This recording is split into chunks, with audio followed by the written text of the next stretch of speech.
Nowadays, many people suffer from upper extremity disorders like weakness, numbness, tingling, and stiffness, mostly work-related. Often this is due to a wrong posturology, especially the forward head position, protracted shoulders, and flexion position of the upper thorax. This posturology, with its described symptoms, is called the thoracic outlet syndrome or TOS. The posturology causes compression on the neurovascular bundles that run towards the upper limbs.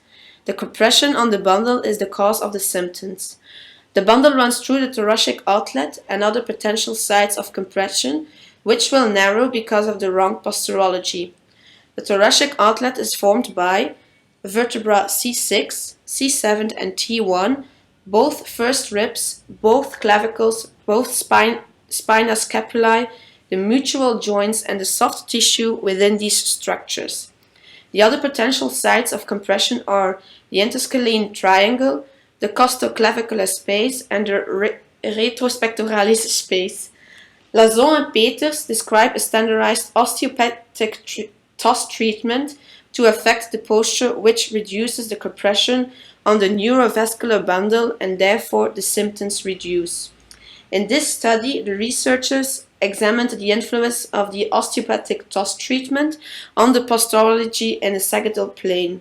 The aim of the treatment is to decrease the forward head position and flex position of the upper thorax. Material and methods. 43 subjects were measured 6 times at 3 appointments in 3 successive weeks. The research procedure during every appointment was divided into 3 stages: a measurement before treatment, a treatment procedure, and a measurement after treatment. The subjects were divided into 2 groups, a treatment group and a control group.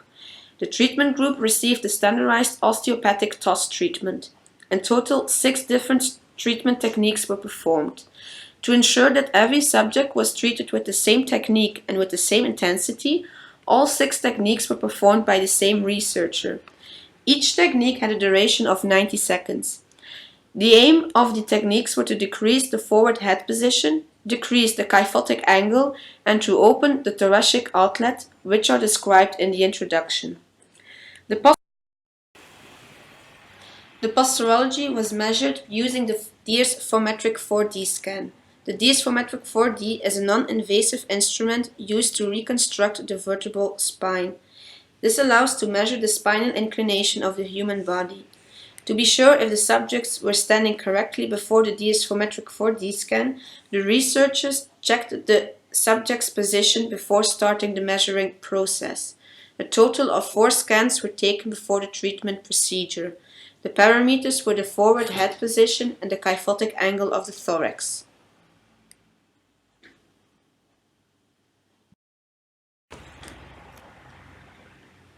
Extension, mobilization of the upper thoracic spine. Inspiration, mobilization of rib 1 to 5.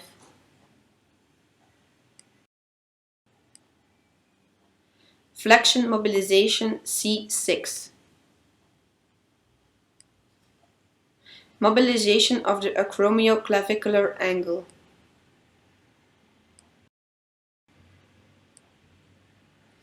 Stretching trapezium muscle. Mobilization costoclavicular space.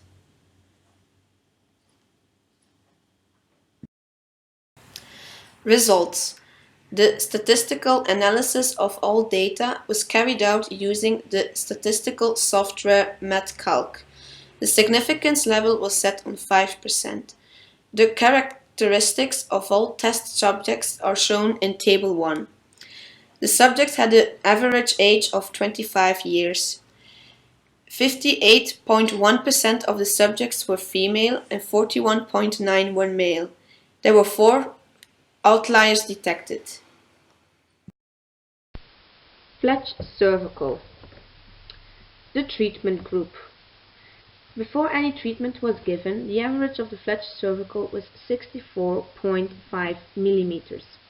After the first treatment, the average of the Fletch cervical was 62.9 millimeters. concluding the flat cervical decreased with 1.6 millimeters. The flat cervical also decreased after treatment 2 and 3, respectively with 2.2 millimeters and 4.3 millimeters.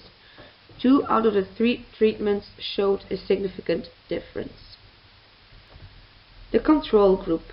Before any treatment was given, the average of the flat cervical was 64.9 millimeters. After the first treatment, the flat cervical increased. After the second treatment, the flat cervical decreased with 1.2 millimeters. Also, after the last treatment, the flat cervical decreased with 6.4 millimeters. This showed a significant difference.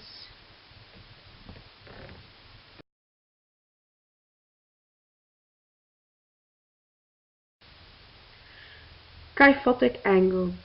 The treatment group. The kyphotic angle increased a little after treatment 1 and 2, respectively with 0.3 and 0.1 degree. It was remarkable that after the last treatment, which showed a baseline measurement that was very different than M1 and M3, the kyphotic angle decreased significantly with 1.3 degrees. The control group. The averages of the kyphotic angle increased with 1 degree after treatment 1. Measurements showed also an increasing after the second treatment. The last treatment showed a decreasing of 1.7 degrees. No significant difference was found.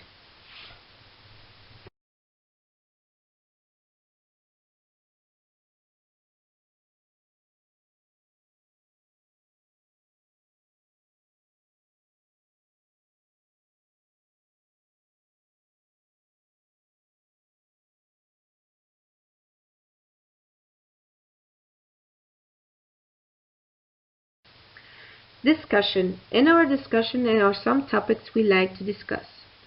At first, the selection of subjects. In this study, the only inclusion criteria was age. No patient that had any upper extremity disorder. To get a perception if the standardized TOS treatment has a significant effect on patients with actually the thoracic outlet syndrome, this inclusion criteria must be adapted.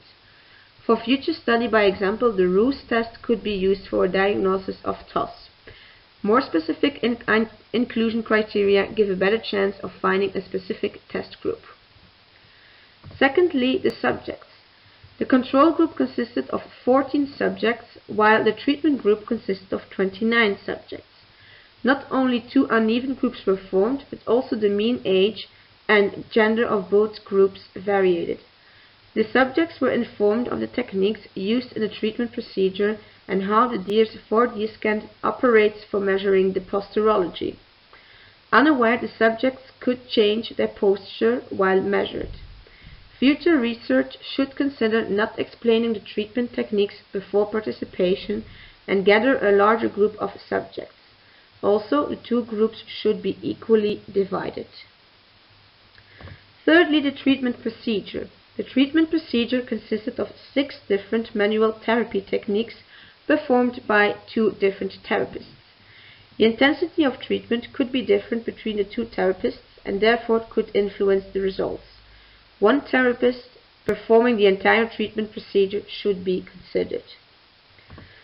At last, the measurement procedure. The choice of using the DS4D scan as a measuring instrument was made before any literature research was performed. The literature found showed there was a good verification of validity of the DS4D scan as measuring instrument. But before this study, none of the researchers had any experience with the DS4D scan, therefore this is a possible source of mistakes. Conclusion. The results showed significant difference of the posturology after treatment. 2 out of the 3 TOS treatments showed a significant difference on the flat cervical, where all 3 treatments showed an improvement. The findings also showed significant difference of the thoracic angle of the thorax after 1 of the 3 treatments, which also showed an improvement of the angle of the thorax. It can be concluded with this research that the osteopath has an influence with the standardized osteopathic TOS treatment on the posturology, and the hypothesis the researchers have an influence on the posturology with the standardized treatment, the forward head position and the thoracic angle of the subjects will decrease, must be accepted partially.